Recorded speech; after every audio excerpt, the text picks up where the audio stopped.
Welcome to Longevity to Go. Today I'm sitting together with Dr. Glenn. I'm so happy that you find time to sit together with me. Hello. Hey, how you doing? I'm glad I'm here. Wonderful.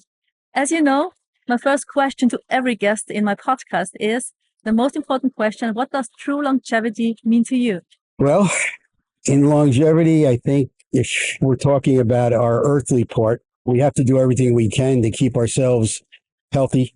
You have to bring a lot of different principles into that. So there's got to be emotional health, spiritual health, physical health. To me, if you're living a life full in the spirit like that, that to me is longevity. Same problem with longevity now, we see too many doctors that are trying to extend people's lives with drugs and different things. And it's like, to me, it's horrible. It's a horrible way to live. I would just like to just tell my children, hey, one day you're going to find out I passed away in my sleep. And it's probably the most peaceful way of going, And longevity for me will be, at that time when God needed me, He'll take me home. Wonderful.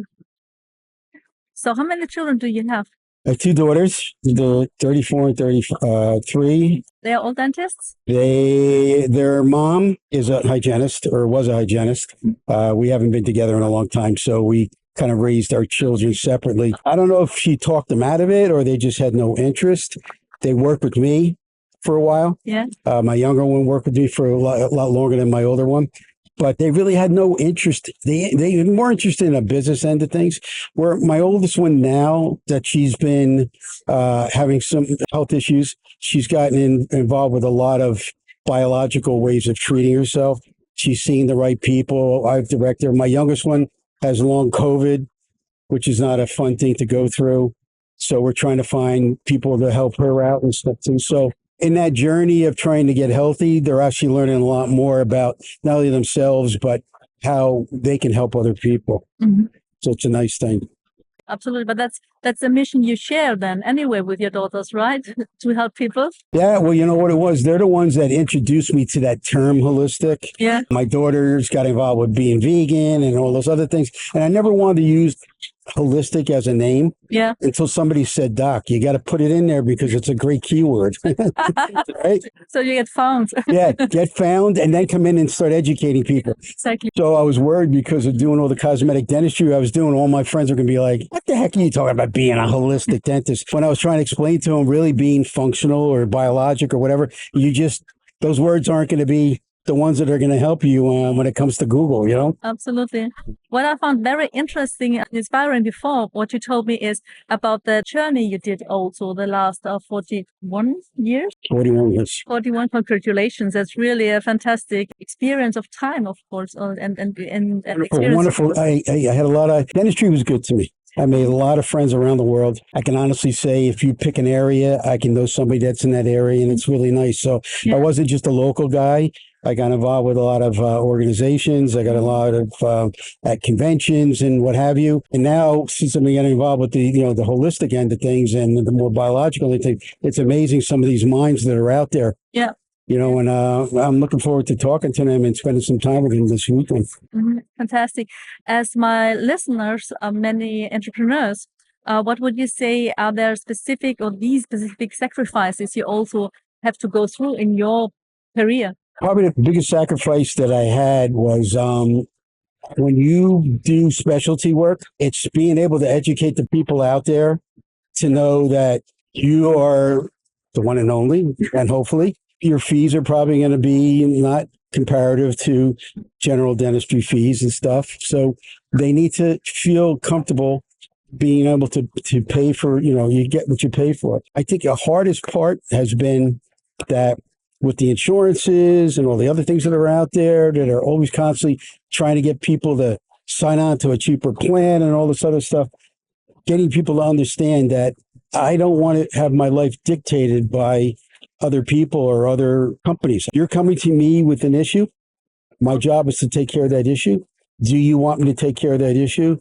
And then the fees are presented. So the sacrifices have been that I've cut off a lot of the general dentistries that are out there And rightfully so, because of some of them, they shouldn't be practiced as considered standard of care. It's going to be a long time before they change a lot of laws in this country because there is so much strong things. So the hardest part is, like we saying, the sacrifice has been getting divorced was not fun, and being able to navigate back your wealth and everything too. So it's a lot of things. I think I've gotten to a good part of my life in the last 10 years that have allowed me to sit back and say, you know what, I've done a lot of sacrificing in a lot of ways that I didn't have control over.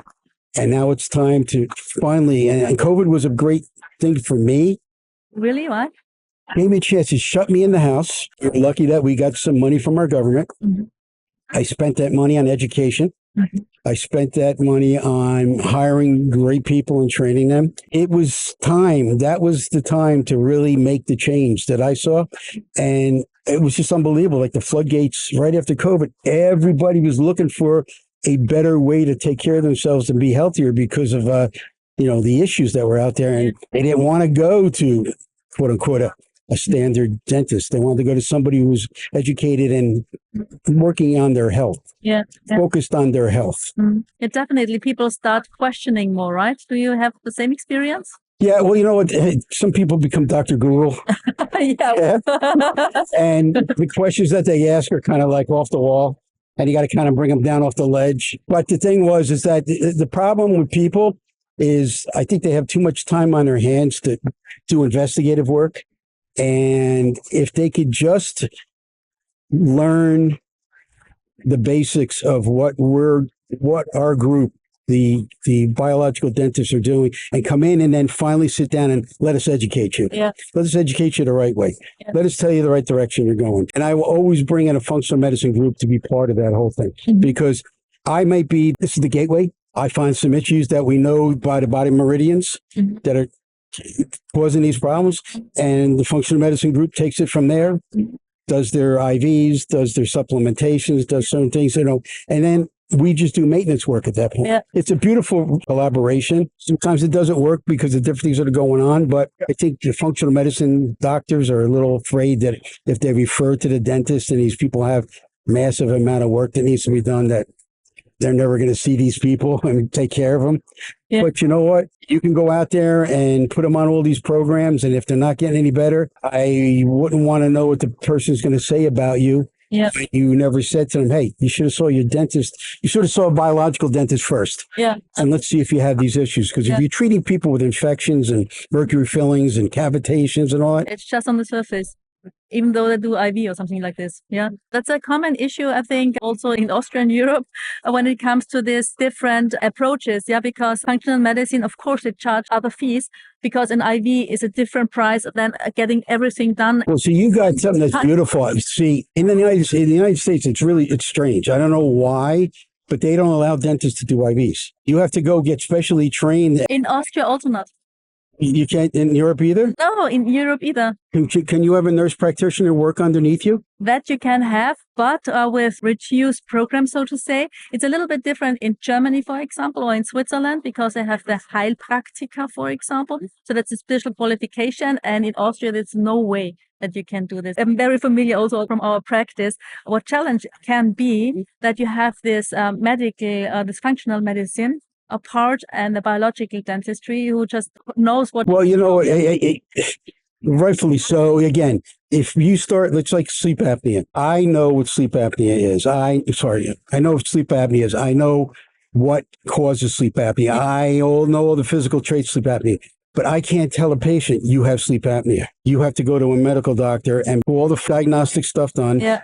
The doctor reads it, comes back and says, Dr. Glenn, she's got sleep apnea. How do you want to treat it? Yeah. Because they'll give me the option of treatment. Yeah. Okay. Yeah. But if I go and do something like that, then I'm overstepping my boundary. I think a lot of what's happening where you see these come together is, we need to work together, but at what point do you get everybody to be on the same page? Yeah. That's the hard part, because I'm seeing these people after the fact and I'm like, why didn't you ever send this patient to us? Yeah. They needed to have a root canal removed, or their sinuses are all clogged, or all these different things, because we have the equipment nowadays that we can see all that stuff. Yeah.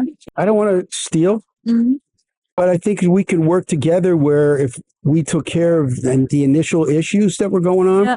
and while we're going through this journey together with the patient, we can have them doing treatment on the patient so I can finally hand off the baton. Yeah. And now you just take it from there. Yeah. And then we just keep them on a maintenance program. So it's hard for two reasons. A, because they're trying to protect their own wallet.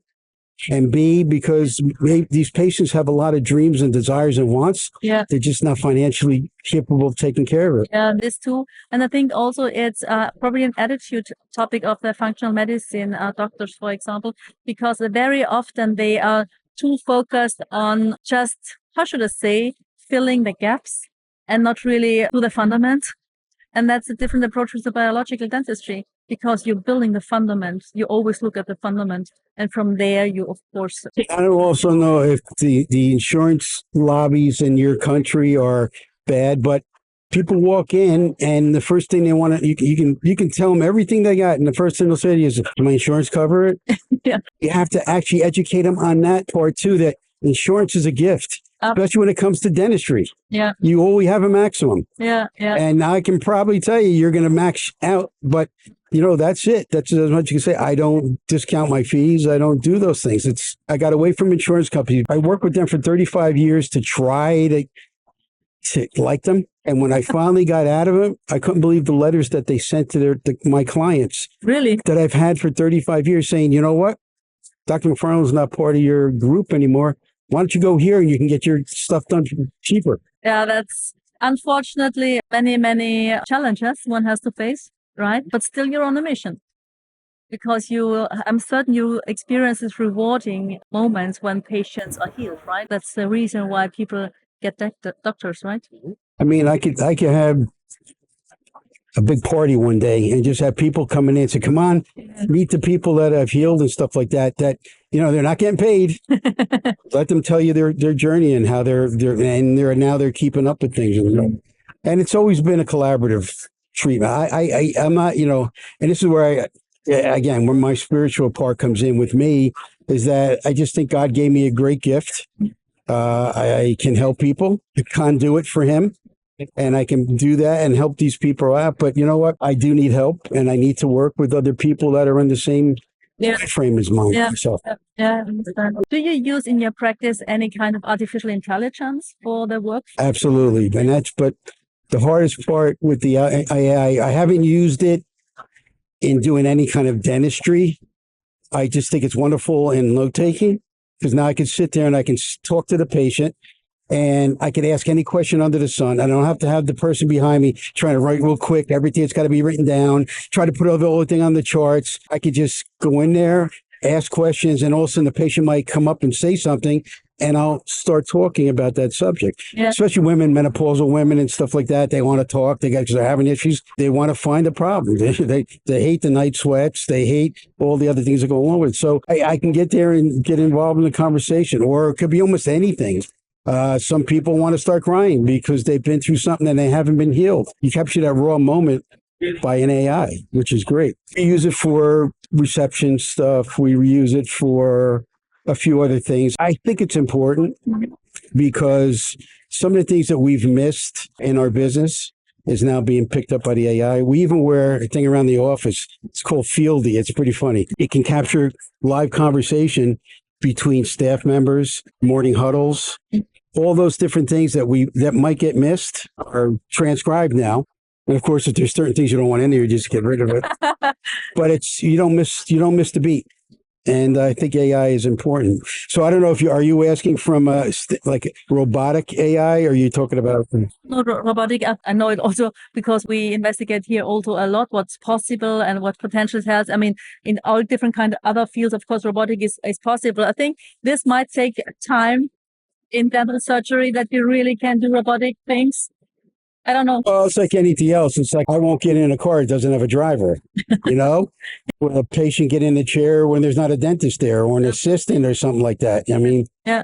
Plus, too, again, you've got to be able to have a relationship with your staff and your people. They want to come. They want to know that doctor that they're going to see is going to grab them by the hand. Hey, how's things going? How's your daughter's wedding? How, all those different things. They're not going to want that from a machine.